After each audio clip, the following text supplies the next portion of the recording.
With a flourish of trumpets, the veil of secrecy is lifted from a new car.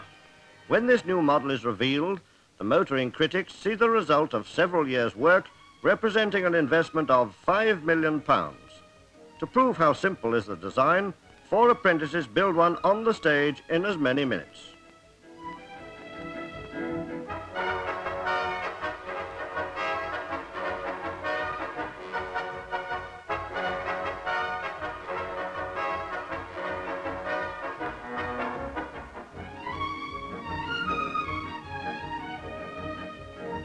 In the center of the picture stands Giovanni Michelotti, the Italian who shaped the car.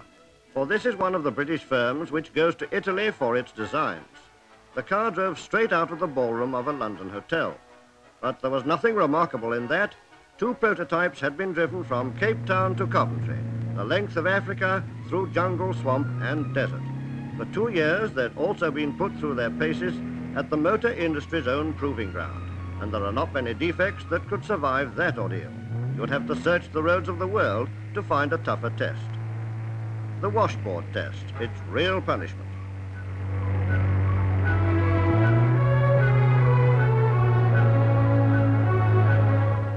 Going around in small circles needn't be an aimless occupation.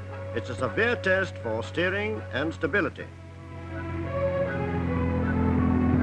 If there were any nooks and crannies in the bodywork, this ultrafine dust would soon find its way in.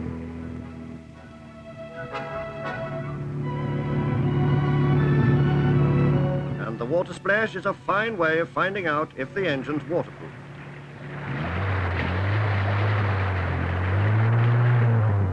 Brakes are vital in today's fast-moving traffic.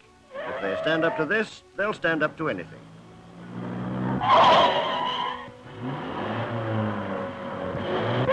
And so a new breed of car emerges. Here on the track, with a special speedometer known as the fifth wheel, is a modified version of another company's car. This firm doesn't go to Italy for its styling. The designs are produced at home, aiming to fulfill the dream of the average motorist. Mr. Average Motorist must have plenty of legroom, yet still be able to reach the pedals.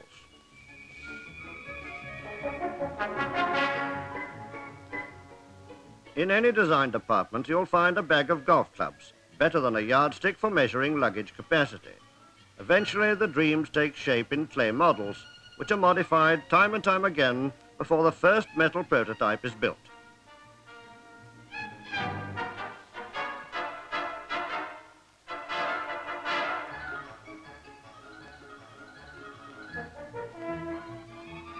We asked Mr. Brian Roots, a director of the firm, whether he thinks Italian designs are essential for British cars. No, not as far as our company is concerned. In fact, the Italians have organized an international concours d'elegance in Rome over the last 2 years, and we've obtained an award for the best styled individual motor car, and also an award for styling in regard to the best series of production cars from any one factory in Europe. It is estimated that a new vehicle is made in Britain every 10 seconds, 24 hours a day, 365 days a year. This firm makes only a fraction of that total, but it can turn out nearly 4,000 cars from the same production lines, with variations in each of them to suit individual buyers' needs. Some groups go all out for quantity, even at the risk of their different makes looking rather the same.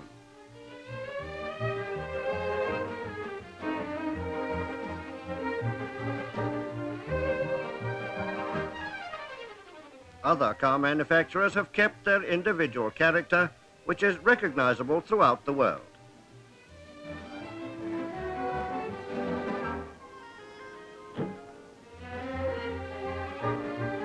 Where is British car design heading? Perhaps a pointer to the future is the increased mechanization of hoods and windows.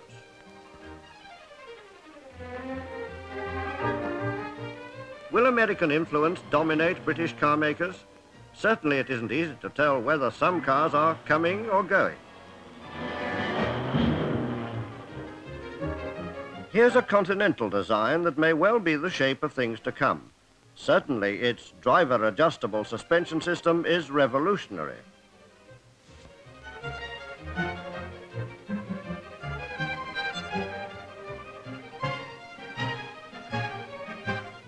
Cars total 13% of Britain's export trade, and sports cars come high on the list.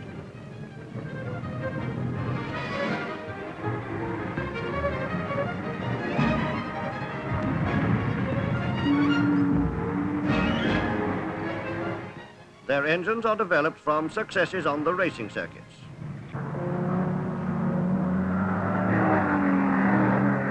Motor racing is far more than a sport. It is a test ground for all new engine developments and a shop window for car makers. It also provides thrills for spectators and a high degree of danger for those who take part.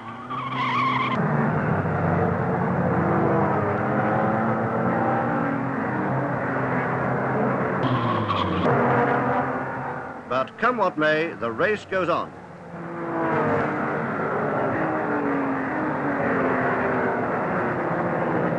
And the checkered flag salutes the winner. In this case, Jack Brabham, latest newcomer to the ranks of Grand Prix winners.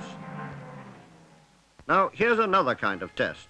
Safety belts, which many experts believe can cut down the risk of injury or death from being pitched forward in a crashing car.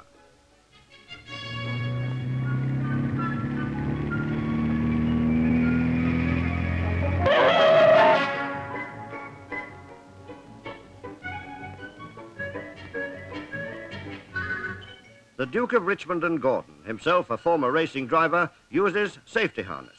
My wife and I, not long ago, had a very bad crash and probably owe our lives to safety harness, so no wonder we're keen on it. Ordinary family saloons compete on the track as well as racing cars, and the experience gained gives safer, faster motoring.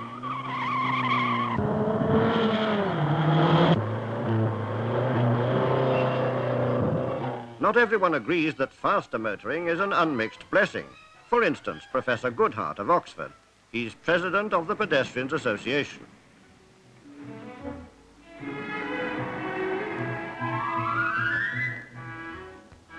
Well, Professor Goodhart, you think there's another side to the question? Yes, there certainly is another side. Last year, 6,000 people were killed on the roads and 300,000 were injured. Just think of the amount of suffering that causes. What can we do about it? Well, I think there are three things we can do.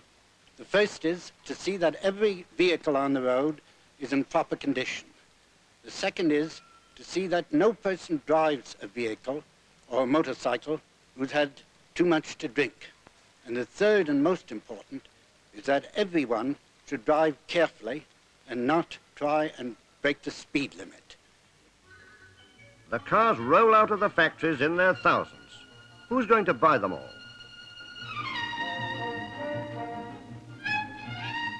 Often it's not what's under the bonnet that sells a car, it's the notions under another kind of bonnet.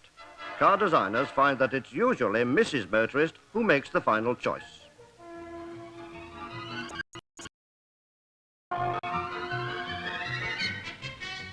But whatever the colour, however shiny the finish, this is how they all end up. A long way, we hope, from the day a car is born.